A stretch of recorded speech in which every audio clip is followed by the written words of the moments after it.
Hello Dragon Ball Super players.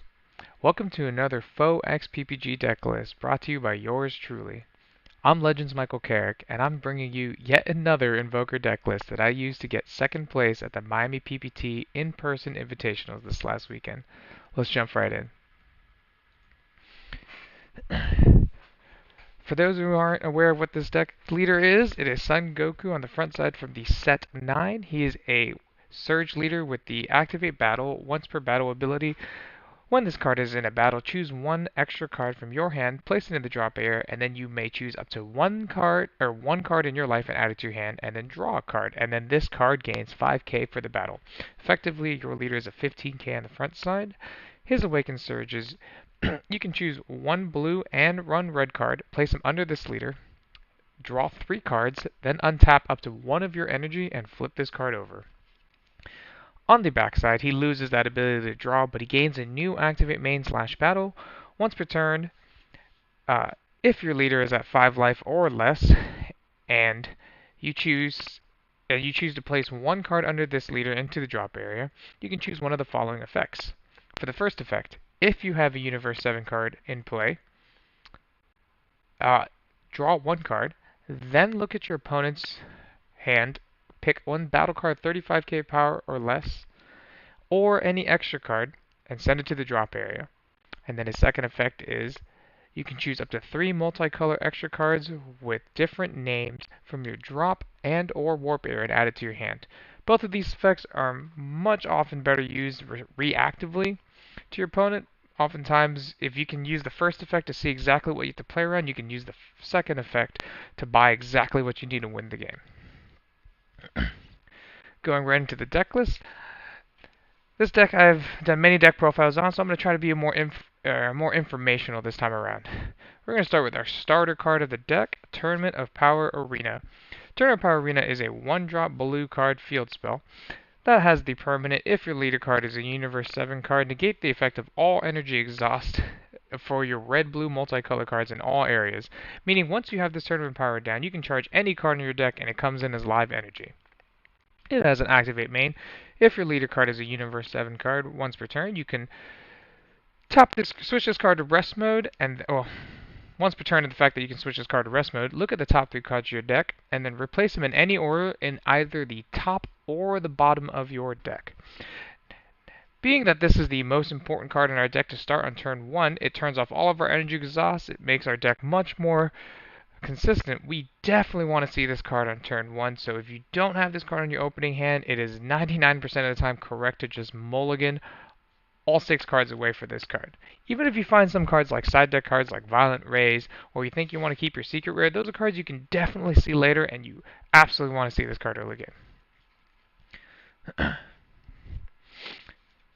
Next, we move into the base of the deck. A lot of the players call this leader the Invoker Son Goku, and that is based around the keyword skill that is on the Super Saiyan Blue Vegeta Inspire Technique. Super Saiyan Blue Vegeta Inspire Technique is a 3-drop red-blue multicolor card with 1 red and 2 blue. This is important as you oftentimes do charge extra mono blue cards if you have to. So he can't just be played with 1 red energy. He has 3 keyword skills. He has Bury and Deflect, so he's sticking on the board and he's going to stay around for a long time. And then his third keyword skill, 4 keyword skills, I guess, because to include Energy Exhaust.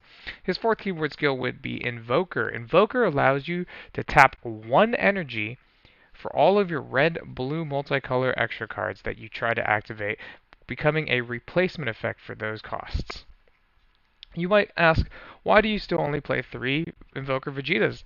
Well, this is a card you usually only want to play on turn 3 if you have a Beerus in your hand, or turn 4 so that you don't really have to awaken right away. And tapping out on turn 3 for this card and forcing yourself to awaken oftentimes puts you in a very dangerous spot. Not to mention, so many decks are so fast nowadays in this game that you can't even afford to play this guy on turn 3 without awakening. So I really only need to see this guy by turn 4. As a result, we're only going to play 3 copies. When I was playing 4 copies of this guy, I found myself charging him way too often, and even now with only 3 copies of this card, I still charge him way too often. Some people ask, well, have there ever been times where you wish you saw this card and you didn't? In testing, yes. I've went through thousands of games testing with this card between 3 and 4. Many times when I played this card at 3 and I found that I wasn't seeing this card fast enough and I would see it like maybe one draw too late, I would look into my earlier turns and see if I could have drawn that card or drawn an extra card somewhere and misplayed somewhere, and most of the time it was. And afterwards, after I kind of like finessed that out, I stopped not seeing this card in time.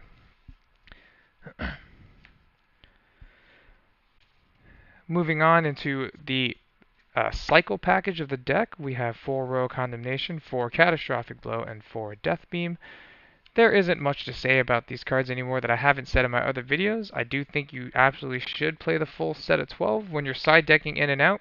If you absolutely cannot find something to side deck, you can always take away 1 Condemnation. I do not think you can afford to take away your Death Beam or your Catastrophic Blow. Death Beam being one of the best removal cards in this game. For 3 energy, it's fairly balanced. You can take any card, choose any up to 1 battle card, ignoring barrier, and reduce its power by 30k, effectively allowing you to snipe any battle card in the activate main or battle for this card.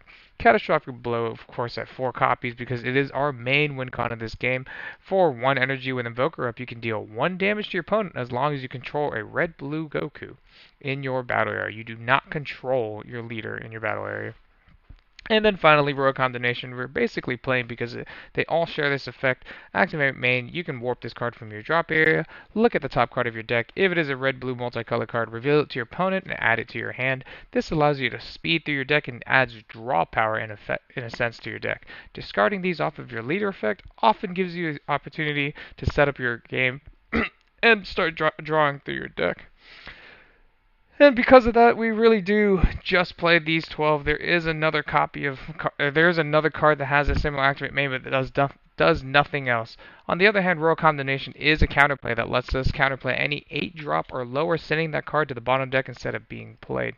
When you are playing this deck, I strongly suggest getting at least 1 of each into the warp as soon as possible, and then afterwards getting a second Catastrophic Blow into the warp and as many Royal Condemns into the warp as you can, trying to hold on to as many Death Beams as you can. Of course, it's better to cycle a Death Beam rather than any of the next cards I'm bringing up.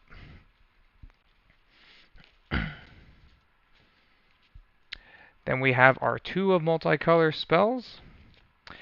We have 2 We're in this together, we have 2 Combination Attack, and 2 Sleepy Boy. I still only play 2 Sleepy Boy and 2 Combination Attack because you cannot really resolve Sleepy Boy more than twice a game.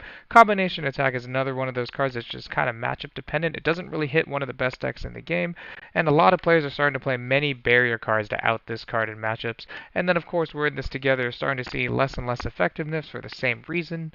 People are building massive boards that either go above this card or have barriers so that you can't quick clear their fields. We're in this together is still good as for this activate main where you can pay 1 red and put it back in your hand.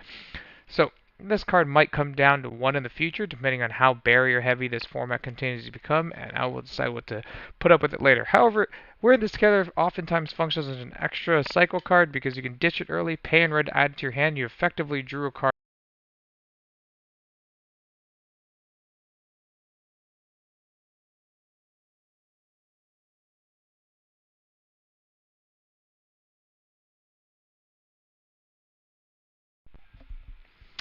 We had a little bit of technical difficulty there, but we are back.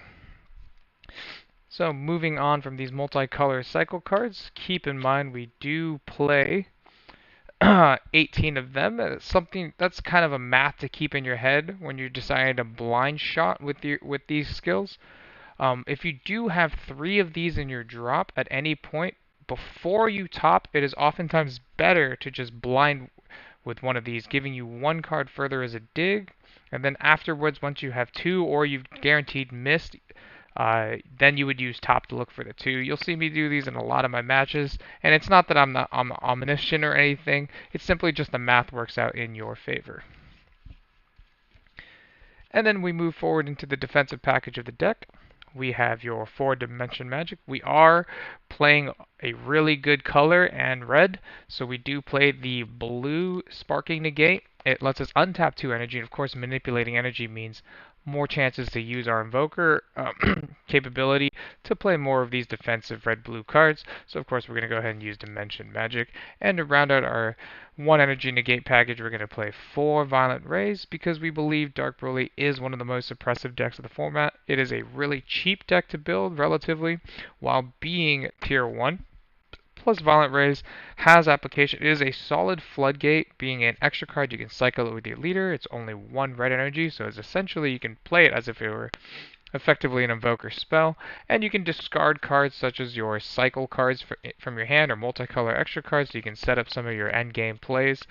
Violent Rays, of course, has applications across multiple matchups that are not just Dark Broly, to include Red Broly, Mecha Frieza, and even the higher end King Piccolo decks. I strongly suggest picking up a playset if you continue to play Red.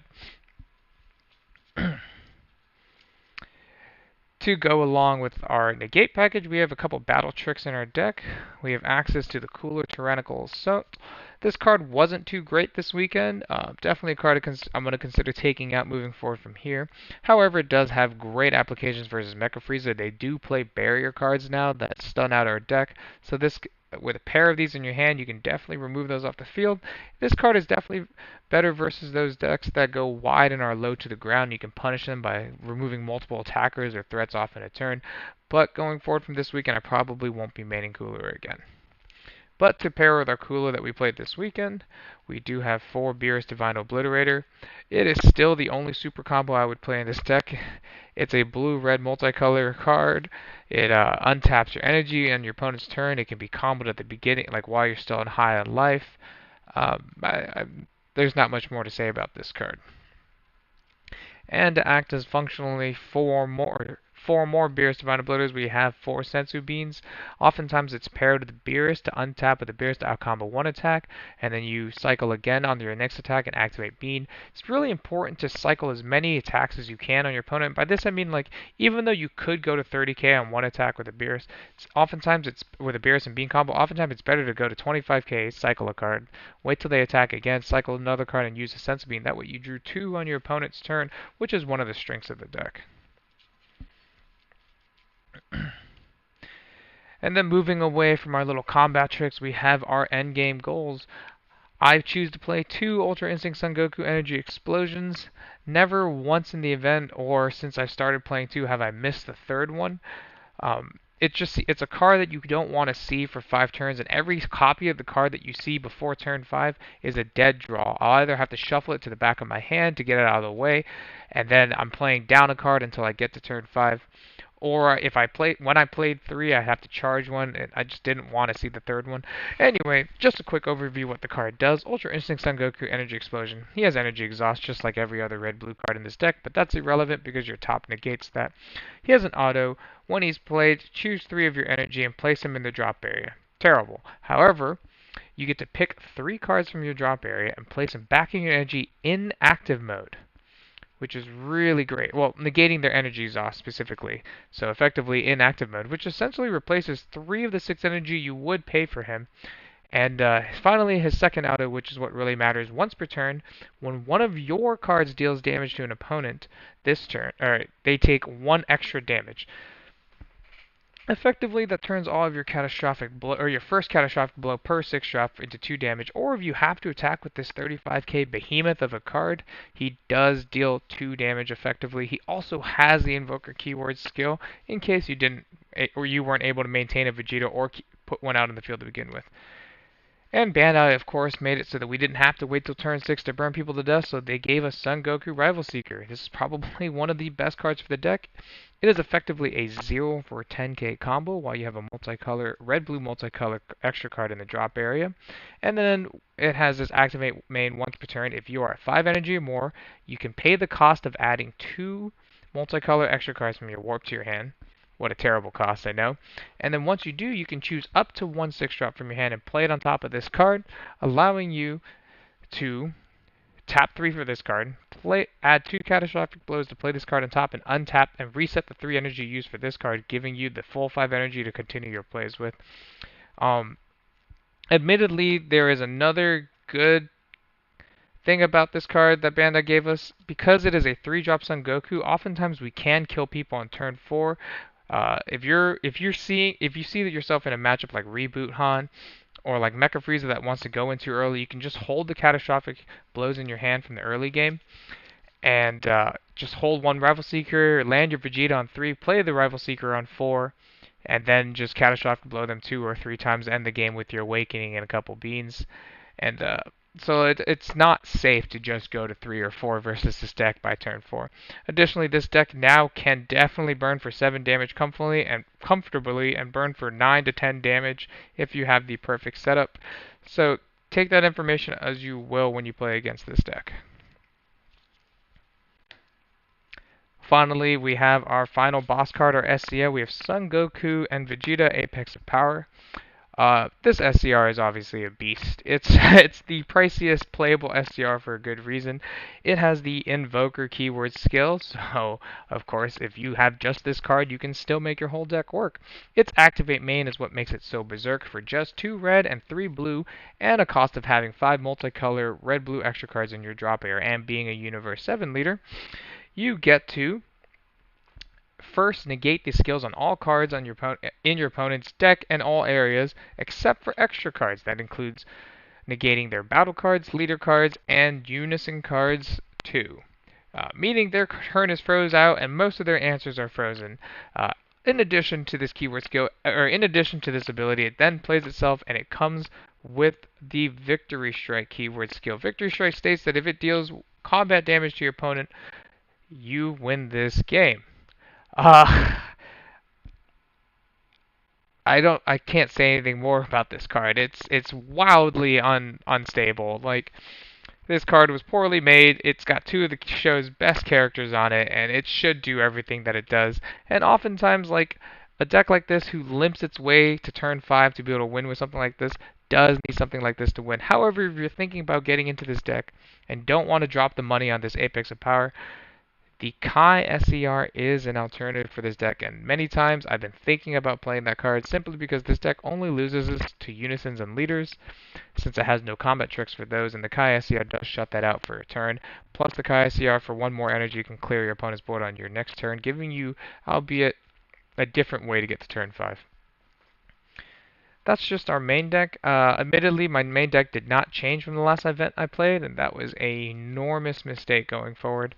But let's launch into the side deck. A little forewarning about this side deck. I've already changed my deck for future events, so I hustled to put together my event side deck, so some of these cards will not be sleeved. For example, this third cooler Tyrannical Salt was the card I played for more low to the ground decks, and in an attempt to blow out Mecha Frieza when they played out the 2 barrier cards in games 2 and 3. I played a copy of Janemba, the Shadow Warrior, for Reboot Han. This card is a counterattack 2 blue energy, negate the attack, and then play this card. And then furthermore, if you negated the leader card attack with this skill, your opponent's leader card cannot attack again for the rest of the turn. Obvious reasons why that would buy you a turn versus Reboot Han. I decided to play a third copy of Combination Attack for wide decks and decks that can't get above this card's requirement. Combination Attack, since I didn't go over it in the deck profile, it's got Energy Exhaust and Activate Battle. Choose up to one of your opponent's battle cards with an energy cost of 5 or less, return it to the owner's hand, and then choose up to one of your blue or red energy and switch it to active mode. So under the Invoker skill, this is effectively a free cast for 1 energy. So you tap the 1 energy with Invoker and untap it, and then you get to bounce any card to activate battle after you've cycled and after they've committed combo power most of the time. This card was intended to come in versus like the Monkey and Mecha Frieza or versus King Piccolo's Tambourine. However, King Piccolo, the version of King Piccolo I played in the end definitely found a way to play around this card. But oftentimes this is another reason why you can't lose to creature cards. I played a copy of Is That All You've Got in the side deck. It is a efficient 1 energy red negate counterattack. If your leader card is red, negate the attack. Then you may choose 1 red card in your hand and discard it, so any of your fetch cards. And choose up to 2 of your opponent's battle cards, and they get minus 15k for the duration of the turn. This is actually enormous versus Dark Broly. Not only does it get rid of the Son Gohan that they play for free and the Mecha Cabra that they attack with you under Violent Race, this also can reduce their Dark Brolys to 15k. And you may be asking, why would you want to do that? Now they can attack you under Violent Race. Yes and no. 15k Broly is not that scary because they don't have very much combo power in the deck, and furthermore, since this is for the turn, their leader can no longer activate main on those Brolys to get them off the field and reuse them for the turn. So use that information as you will. I also played 4 Unending Awakenings for this event. I expected the event to be more low to the ground like VJX or Turles across the board, and I thought King Piccolo would only attack for 15Ks with the occasional 20K, but boy was I wrong. Unending Awakening is a terrific card for 1 energy counterattack. You negate the attack, which is what you want to do in this deck, and then your leader gains a 5K permanent boost, effectively making the front side of your leader a 20K every time you activate battle. And I only decided to decide one instinctive reprisal as my Gohan answer. However, it quickly became my Black Saiyan leader answer to deal with those Goku and Vegetas when they came out of the field. It's effectively a better answer than Cooler because it can hit them before they actually go up to 15K, and of course it's a red-blue multicolor extra card, so obvious synergies with the rest of the deck. I played 2 Tyranny's Cost for those players and leaders that decided they want to play a slower game or a more hand control game. This card allows you simply just to, it's kind of like a draw ape. You can pay 1 red and 1 blue and just draw 2 cards. It has a bonus effect that if your opponent has 11 or more cards from their hand, they shuffle down until they have 10 cards left from their hand. And then, of course, it is a red-blue multicolor extra card, so it synergizes with the deck very well. I did recognize the difficulty that Mecha Frieza would pose in Game 2 and 3 with their Slug and their excuse me, and their SS4 Son Goku Annihilation, so I decided to play this Kaioken Goku for its 2 red energy capability to destroy any barrier card with 25k power or less. What I did not foresee myself doing is utilizing its board clear effect more often in Top Cut with this when this card is played auto for 3 energy. You can KO all battle cards that are 20k or less on your opponent's side of the field. And the fact that he's a U7 allows him to synergize with your leader's backside effect. A lot of times in games 2 and 3, your opponents are going to side answers to your Invoker Vegeta. So, like I said, there's almost no world where you get to play this card on 3 and feel safe. So instead, you can play this card on 3 to blow up your opponent's field, mitigate a lot of pressure, and then if you have to awaken your opponent's field, now you control a U7 card. Also, the fact that he's a 5k combo means that your leader can just jump to 20k for on the front side for 1 attack for free, or he can jump further and just adds that little bit of 5k combo power. I did like that a lot. This is definitely a card I would suggest picking up while they're still low-ish. And then finally, I cited 2 Beerus Ball because this is still my auto answer to green decks. I just don't think there's any green deck out there right now that can pressure hard enough to win the matchup. And then, of course, they can't rely on Frieza Charismatic Villain anymore. I definitely had to get creative with this Beerus Ball throughout the event versus King Piccolo, versus some launch decks, not versus some launch decks, versus King Piccolo deck, or specifically King Piccolo, because you can hit some of their cards as they come in from the life, forcing them to pay actual energy if they want to play the cards, and it gives you a mini bean effect as you play it. Real quick, it does have a sparking effect since we do play multicolor energy, so you can just take the life to get the effect, and that oftentimes can save you a lot. So that was the entire 65 for the deck. Since this deck, it didn't vary very much from my last deck profile, I decided to take some questions, and we can go over some of those real quick as if this were an interview. So some of the more popular questions were, what were your matchups this weekend? Well, my matchups, I did enter the event with a 2-round bye, so we started there, then I matched up into a blue-red launch. The blue-red launch variant definitely requires your opponent to interact for it to go off, so I didn't attack it at all on my turn, and I just killed it whenever I get to my turn 5, either through Apex or burning its entire health bar, and of course that matchup went down pretty well. Then I matched into VJX. VJX is definitely one of those decks that can still pressure quite heavily. But game 1 we're grossly favored, and then game 2 and 3, that's when I learned that Black's A decks now have a litany of side deck cards versus blue, and that definitely made game 2 and 3 a lot harder for me. The same can be said for Dark Broly. Dark Broly is another matchup that we just strongly favored in game 1, and game 2 and 3 they bring another Black Saiyan hate. Then I played against Mecha, and boy was I in a world of hurt versus Mecha. The Mecha list that we're playing this weekend at top all were maining the couple cards that were grossly detrimental in the matchup. They played this Lord Slug that prevents me from drawing outside of my leader effect, shutting off a third of my deck. And then they played a Son Goku SS4 Annihilation that they can search off Planet Vegeta, which increases my extra card costs by 1, which effectively shuts off the other half of my deck. So that was definitely difficult. And then once we launched into Top Cut, I favorably matched up into Sin Shenron, the control version. The game was not actually very lopsided like I expected it to be. Daehan is a tremendous pilot, and he definitely pushed me to the edge, but in the end, I managed to eke out the win. And then afterwards, matched into Jerry Bishop piloting Red Green Launch. Red Green Launch is definitely the more aggressive version without any interaction from the opponent. Every game I got down to 2 life by turn 2, and I was forced to find some kind of Hail Mary on turn 3 to start to turn the tide. And of course, I managed to do so, and I found myself in top 4 versus Marquise McKinley piloting Dark Broly. Marquise and I had a good back and forth. Marquise employed many different strategies throughout our match, and ultimately I managed to squeak out a win at the end. I definitely can say none of my matches in top 16 were easy, and this was to be expected as these were some of the better players in our country.